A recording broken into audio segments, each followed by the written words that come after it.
Well, I've been promising and promising and promising, and I finally nailed him down. I mean, he's, all over the place doing all this great stuff, but he keeps sending me these texts. I keep going on sorry, I just did Next Big Weekend with the other Brian. So, so I was Next Big Future, not my next. Anyway, I'll get it straight before I die, I'm sure. Okay, Brian. Hey, Randy. They should follow you on your blog. Yes, nextbigfuture.com. Yes. Absolutely right. And in the meantime, you've been putting stuff up there like crazy for the last few days, and several of those have been quite newsworthy. But let's face it, everybody in my audience right now is going, yeah. After a 10% bump today. Right. And somebody actually, I can't remember who it was, pointed out that the last time that we had this kind of a surge. Well, no, this kind of a big new price target from Morgan Stanley, we got a 10% bump, which is pretty interesting because it ended up being a 10% bump. Personally, it seemed to me like there was way more going on. I think you think so too. Tell me what your impressions were. Tell me what you wrote in your Next Big Future blog. So I can share a few things here. So let me just go to, where is this PowerPoint presentation? So I can view slides. Anyway, you're good. You can see it. Yep. Okay. So basically, the Morgan Stanley thesis, that 66 pages, and also their top pick, was that FSD, DOJO are the AWS, like AWS was for Amazon, is what FSD and that is for Tesla. And that they said it would be a $500 billion valuation for the share price. Just for the full self-driving, the FSD, right? The DOJO, if you will. Yes, with DOJO, right, and the FSD, right. So several things reacting to that. One is not priced in. FSD was not priced in. Their 250 was saying not priced in. 400 is saying priced in. Okay, so everyone else who's been saying it's all priced in, wrong. This clearly states not priced in, right? So that's one of the first key points. The other points is about what does the AWS mean, has it meant for Amazon, right? So you can see here what the revenue growth was of AWS over the last a few years here. So really, it started to significantly hockey stick around 2015, right? And before that, it was doing some stuff, but it's $600 million profit. It didn't clear the $1 billion and stuff like that. 2015 where it cleared it, and I have in one of my articles discussing an article from 2015, I think from Vox or something like that, talking about how Amazon revenue is 93% e-commerce, North America core, international, blah, blah, blah. And then this AWS thing is at 7% of it, but it's fast growing and it's going to 20% margins, right? But it's growing faster, twice as fast as the regular core business, all that kind of stuff. That's in 2015. And then it ended up becoming 70% of the earning before interest and taxes by 2022, 2023, right? So backing that out, that means that if it never happens, AWS never happens, just on share of income and slapping a multiple on it, then it's almost 4x, over 3x, and almost 4x on the share price because of that, right? So now we're saying, 12 months, 24 months, something like that is, they're talking about, Morgan Stanley talking about this $500 billion, right? Which is 60% of Tesla's share price. Because, it would take time to unfold, right? So then we can go to the fact they also talk about that this can be not just Tesla bots and other things, but, other applications, other industries. This is a look at the share price and refers to Amazon Prime Day and sales and stuff like that. By 2015, when the cloud revenue, AWS revenue starts getting serious, and then you have this nearly over 10x run up, from 2015 to 2020, right? So that's the kind of thing that we're talking about for it. This is more of that Morgan Stanley thing where they talk about autonomy and the upgrades and percentage of mix of it, trying to back into and justify their cloud stuff. So let me stop sharing this and I'll share my tweet thread in regards to this. So then in this, so I talk about the 66-page report, and then they projected $500 billion. So if the Tesla autopilot business has a 50 PE, so right now we're at less than 50 PE, we're like 20, 25, whatever it is. So FSD being faster growth, higher margins, deserves a higher PE, conservatively 50, right? Mm-hmm. So that means $10 billion in profit. If you want to fully justify the $500 billion, right? So, so what does that mean? So 30-40% of the lifetime software revenue is happening in 2023. This is just because 3.4 million car sales at the end of 2022, 1.8 to 2 million this year, hopefully 2 million, at least 1.8, maybe 1.9, whatever. That's about, 30-40% of all the stuff before.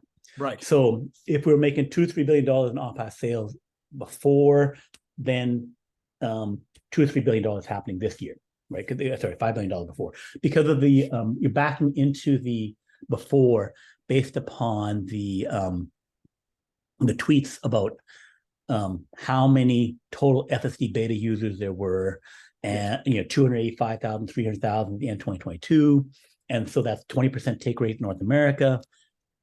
So anyway, so you can approximate ballpark that we're looking at 2-3 billion. Right. Another thing of propagating revenue is the deferred revenue, right? Because half of the FSD has to be deferred, but not any of the autopilot. Then you could again get this kind of within $1 billion approximation of the software sales before and in the current year. So $2 to $3 billion in autopilot and FSD sales in 2023. That 2015 reference for Amazon 2015 was $5 billion for AWS, right? But with less profit, right? Yeah. It only had less than $1 billion in profit because the $2 to $3 billion could potentially more profit, particularly if we have no deferred revenue. So next year, if we go from 1.82 million to hopefully 3 million, and then if we have 20%, if we have 17%, if we want to get to 500K annual sales FSD, then globally we need to have 16-17% take rate, right? Which is not out of line because North America is at 20%, right? So we could get that number, and we could fully realize the stuff that Morgan Stanley was talking about, right? So one of the big things that I noticed about this is, one, numbers are totally achievable. Two is that when Tesla starts breaking that out, because Amazon broke out the cloud revenue at a certain point, right? Tesla's talked about breaking out energy revenue, right? Faster growth, and talked about breaking out, I think they have mentioned breaking out FSD, right? And autopilot, that kind of software stuff. It's in the lines, it's kind of there. They could highlight it a bit more. If it's doing great, like Morgan Stanley is saying, then the large institutions, if they don't break it up, will be looking for it, right? They'll do the little back-end calculations, have some junior analysts do what I did, and then say, here's what that's doing. Have we reached those numbers? And all the little questions on the earnings call will be about, do we meet that number? Because it's just as important as the cloud AWS revenue is. The other thing is, if we roll this forward to 10 million cars in 2027, and FSD adoption rate goes to 50%, right? Uh-huh. Because it's better and all that kind of stuff, then that's 5 million annual FSD sales then. So that would be, if 500,000 next year, 5 million, so that's 2024, 3 years at 10x, right? So, and then that also would be about $80 billion in revenue, which per year, which is what AWS is. But AWS only makes $22 billion On that. on that. So we're looking at 3-4 times the this is $23 billion in profit, net income, operating income from that. Actually, not even net income, operating income from it, right? So the FSD business is a far more powerful thing. So that goes to the $5 trillion, $10 trillion business that they've been talking about. So anyway, so that was backing into it and just coming into those things, and the fact that large institutions will be then looking for it, even positive and negative. Positive in that if they perform, then the stock is ripping. Negative in that if things are missed, then you get punished, especially if we actually price it in. If we go, okay, we sufficiently believe in the Morgan Stanley thing, the stock rips to 400. Now we have 150 maybe priced in, barring the regular car business, Cybertruck business, other things moving stuff along, right? Mm-hmm. Then that could start being priced in. And if it was downgraded by 50%, then you could shave off, same $5 of a $150 move because you've disappointed something that's been priced in. Right. So Yeah. Okay. So what I hear you saying is, what I think my understanding would be also is, up until now, we've had Kathy Wood, we've had people like James Dalma. These are not people that the street are paying attention to. Right. They're peripheral. They're out there, mm-hmm. and the street might be aware of them in some ways. But certainly Kathy Wood, since mm-hmm. she was like the number one ETF in 2021 or whatever it was. Yeah. So they're aware of her, but I don't think that she's got their full attention or respect on the mm-hmm. more esoteric opportunities that are out there. Mm-hmm. But now with Morgan Stanley coming along, and they went to great lengths to say they had a team of their experts do this analysis. Mm-hmm. Their team went out and talked to experts, AI mm-hmm. experts, automation experts, robotics mm-hmm. experts, to get their analysis complete. Then they went and did the numbers, and this is what they came up with. Mm-hmm. So at some point, the other guys on the street, if for no other reason to protect themselves mm-hmm. from having missed it, they've mm-hmm. kind of got to look at that 66-page report. Maybe, as you said, it might be a junior member of the group, but somebody's got to read that 66-page report and report back to the group leaders in mm-hmm. terms of what was said there. And maybe some of these companies will even feel like they need their own version, their own white paper, their own report mm-hmm. On the circumstances, because you can't risk missing the next Chat GPT. Right. You can't risk missing the next NVIDIA, mm-hmm. especially when those two things have happened within 9 months. Right. And when Elon Musk, who's done a few things, is predicting fairly confidently now that this FSD could be completed by the end of the year or early in 2024. So you can't mm-hmm. miss that. So I don't know anything about these guys on the street. I've been following the market my entire life, but I don't really know what happens in the Gary Black rooms, Mm-hmm. Yeah. Well, the thing that now that the Morgan Stanley thing is out, and something that would financially slap them in the face, right, is when you take beta off of FSD and you fully recognize $2 to $3 billion of deferred revenue, right? So yes, they would, always want to back it out, right? But the raw net income going up $2 to $3 billion, instead of being $4 billion this year, becomes, $6-7 billion this year, if it drops in Q4, right? Then it's not ignorable. It's like Morgan Stanley called it out, financially just happened, and it's significant, right? It's 50% of whatever. And every quarter, because you could be doing 100,000 sales or whatever quarter, then that's $1 billion of revenue, right? And net income, right? So then the employee recognized it right away, right? And they could ramp it up. So it becomes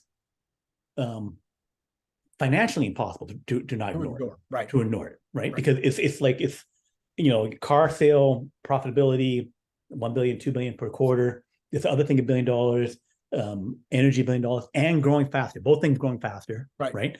Then it's kind of like, well, I'm completely off base if I ignore over half of the net income, right? So that's where I see they cannot ignore it. It also means that once they price it in, the disappointments there are no longer a 10% to whatever drop. It becomes the whip sign of the stock could for a while get more if they're not performing. So then, Brian, they also picked up a couple of the other things that you and I have been talking about, one of which you broke as news a few weeks ago. They talked about, they're going to sell this FSD to other car makers. You said they'd even sell it to the truck makers, even on the diesel trucks, not even wait for the electric trucks. That was the news you broke. Yeah, they didn't say that in their analysis, but again, why wouldn't they? If they're going to save lives, if they're going to make life better for people, why wouldn't they offer it at least? And then they also went further, and what I really liked was they actually enumerated some areas where FSD type analysis on DOJO would work with vision specifically for other industries. And it doesn't have to just be about vision. There's other ways that this DOJO can handle data that the output of which wouldn't require vision, I think. I haven't thought it through fully, but they did. I like the fact that they illustrated, here's actual industries that vision would work right away. Medical, surgeons, even having the visual into your house right now on Zoom, you could actually get visual data, the doctor could, from the patient sitting on Zoom. I mean, security was a big one. Military, it would seem like, would be huge. So what did you think about all that? Listening to James Dalma's discussion of it, that the complex AI vision tasks where you have vision planning control like that, you have to do a bunch of getting the system up to a particular level. You have to be able to feed in a lot of the good examples and stuff. So, and then you have to get with a certain level of capability. Some things like chess, you can go from ground zero, learn its own rules and stuff like that. Other things you have to get the equivalent of a brown belt in karate level before you can say fully visual, go to black belt kind of thing, right? So on the complex tasks, it is not necessarily as easy to I can just plug in any videos, but Tesla's trying to do that for Tesla Bot. So that means that they are working to solve that general case. The question then becomes, so they can have cloud compute, distributed cloud compute, but then they can say, okay, I will want to use your training cloud system just like I want to use NVIDIA's AI cloud and all that kind of stuff. So yours is equivalent to that, but to get the maximum benefit out of it and to use the structures and systems that Tesla has means a certain amount of work to adopt their system, which companies could do, but they need to have a big, super valuable problem, right? I think the data is going to be expensive, but if they know they can get the compute, I mean, this is what's always been the, again, this is so far over my brain capabilities, but I at least am able to parrot it back. You need storage, you need data, storage, and compute, right? You need those three. Right. Okay, right. See, I got it. Yeah. So if you've got the storage and the compute, now all you got to do is get the data. It kind of reminds me of like going to space, where if the satellite, if it cost me $1 million a pound to send something to space, I'm not in the game. But if it only cost me $50 a pound, Randy Kirk might be able to put something up there that I'd be curious to see what the result was. Yeah. So I think it does happen. The delay in terms of people companies being able to adapt to take advantage, just like the companies have not fully adapted to the low cost of SpaceX, right? Yeah. So most of the satellites, most of the stuff is SpaceX. So certain large groups, the government are trying to get up to speed on it, but you need to have deep pockets and big problems to do it. So it's there's being able to get up to speed. It can be a significant business, but relative to the size of the Tesla businesses, it would be lagging that until that. Although the pure just selling straight training cloud, that would be an easier pickup for people to get, for companies to get up to speed.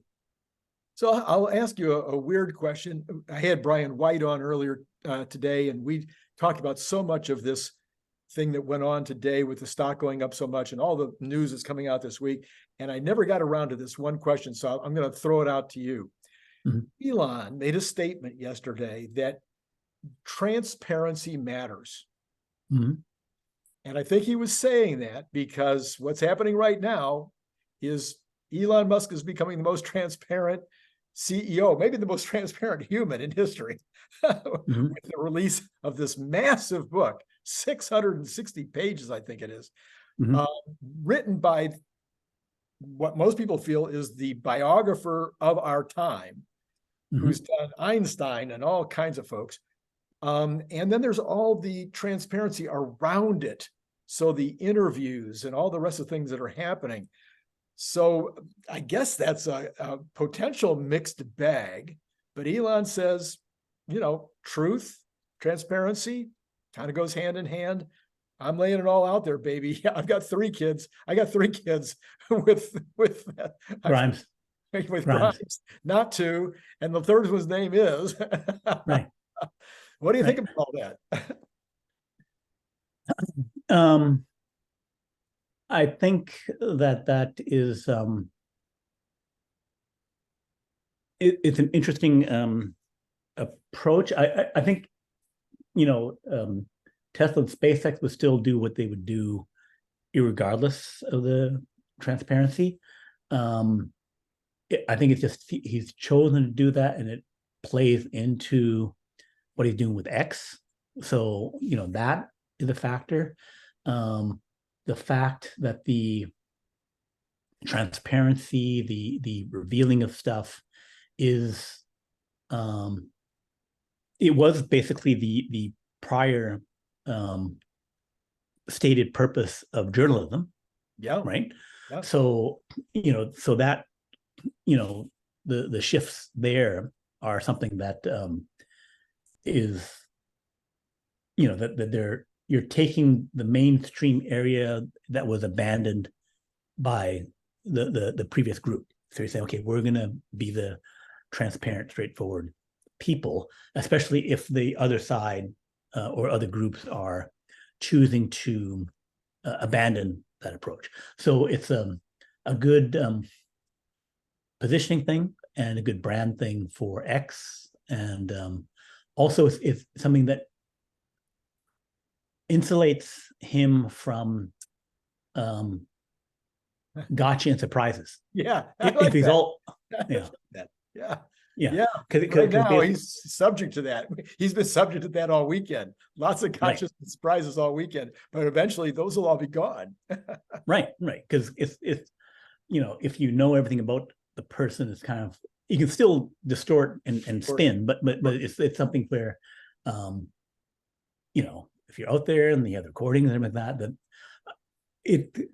technology does play to the fact that should be the position that people have, because social media, other things, many other people are all out there. Right. So him leading the way on that is, and also he's doing stuff, with X to defend legally people who get, who get shut down the other way. So it's I think it's a positive thing. Yeah, I think so too. I've always kind of liked that about him. I've always thought that it was one of the things that was the most endearing, was that he's, sitting out there wide open on Twitter on X to have conversations, drop by on Spaces, responded to one of my tweets 6 or 7 months ago. It's kind of fun to have a CEO who's out there and kind of, just go down, have a beer down at the corner, and talk it over. So, all right. So where do we go from here, Brian? What's going to happen this week? I mean, it's after a 10% pop on Monday. You said something to me before we went on. You said, well, we could be at 300 tomorrow. And I'm like, whoa. Right. So this I equate somewhat to the Tesla charging network adoption by all the other players, right? Where basically, you had Ford do it, and it had a multi-day effect, and it,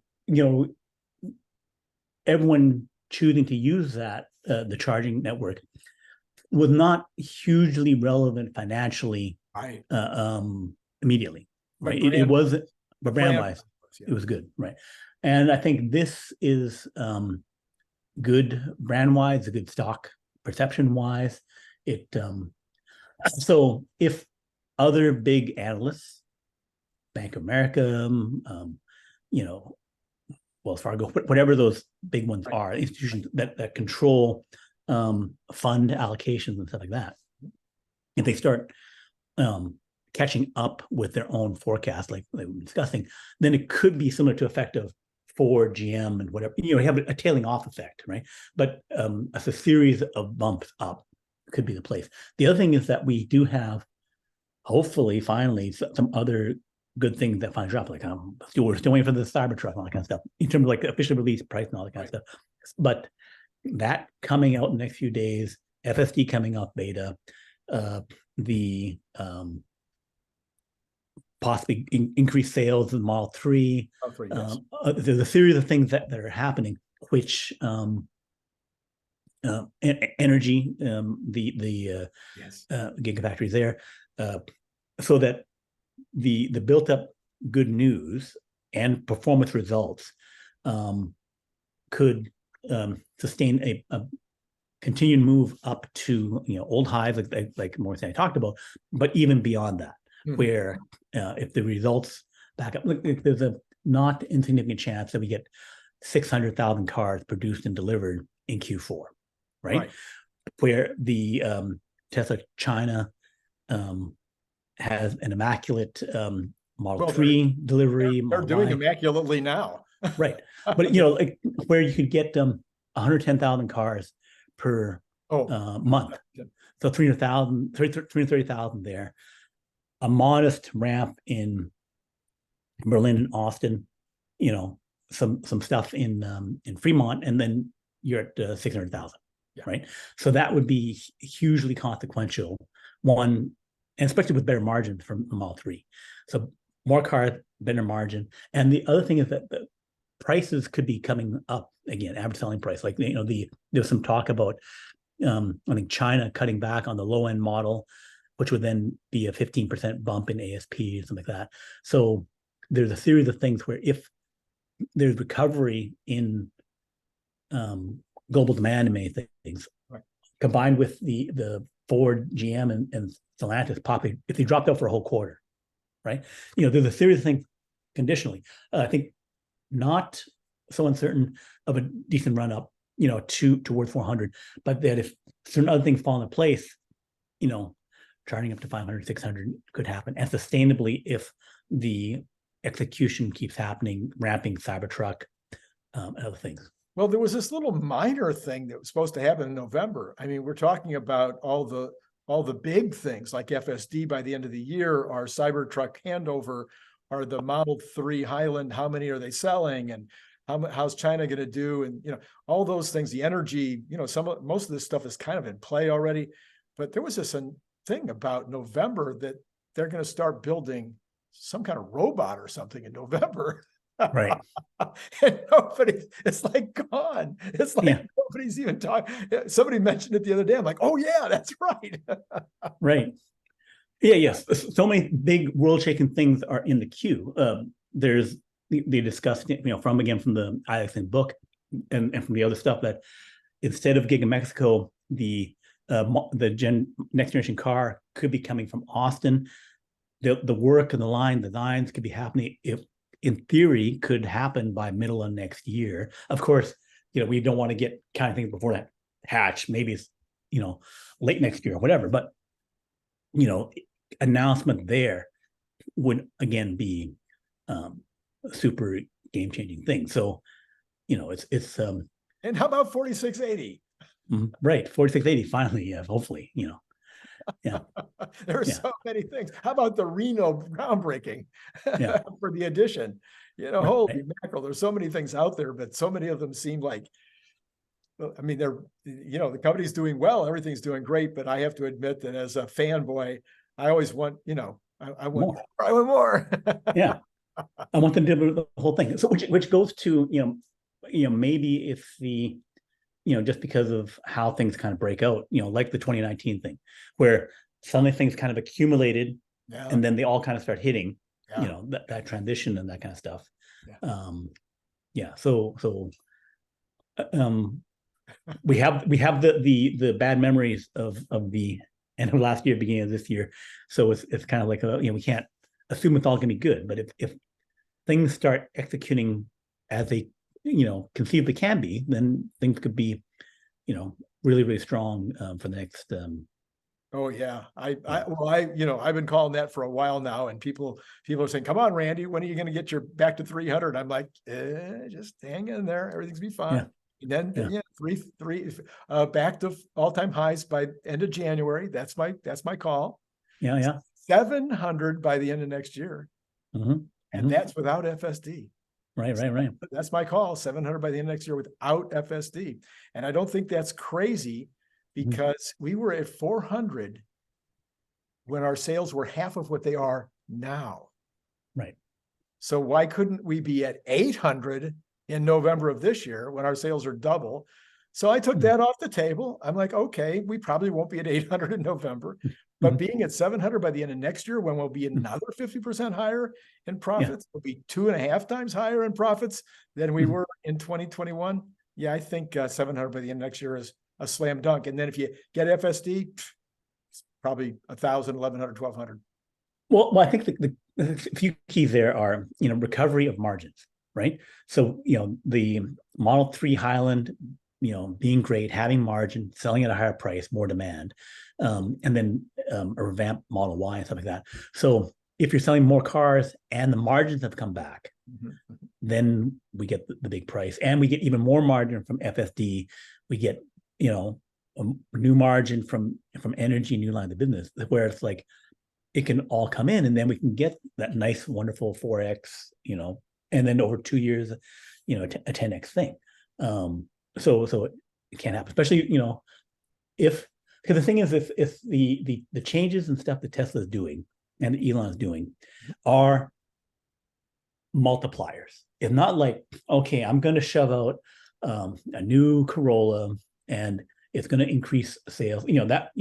Like the Model 3 with a complete revamp, 50% parts change. So it was a far bigger redesign than any other kind of like model introduction that other companies have done. And the thing is that and also bumping it up in quality class and all that kind of stuff.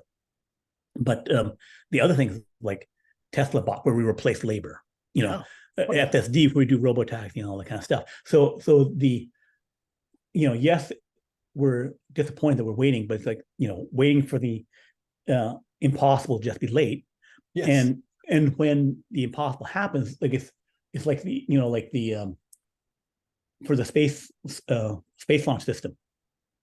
Space launch system, which, you know, they spent $20 billion on, and before the Constellation spent $9 billion on. All of that stuff was, let's take the 1980 space shuttle, reconfigure it into an Apollo stack. That was the whole purpose of SLS and Constellation before that. And they've taken 40 years to do it. And they launched one test flight for Constellation, one test flight for SLS to do that thing. And they spent all those billions of dollars to do it. And, you know, it's like their modest little expensive goals versus Elon saying, and I will fully reuse rockets, you know, go from launching, you know, once every couple of months to once every 20 days for now. And then with a Starship going to launching every day, multiple times per week or something like that, right?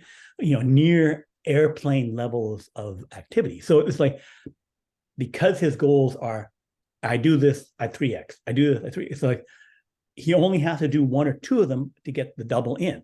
And then if he does like all 10, then he gets the 10x or whatever. So it's because his goals are so audacious. Right.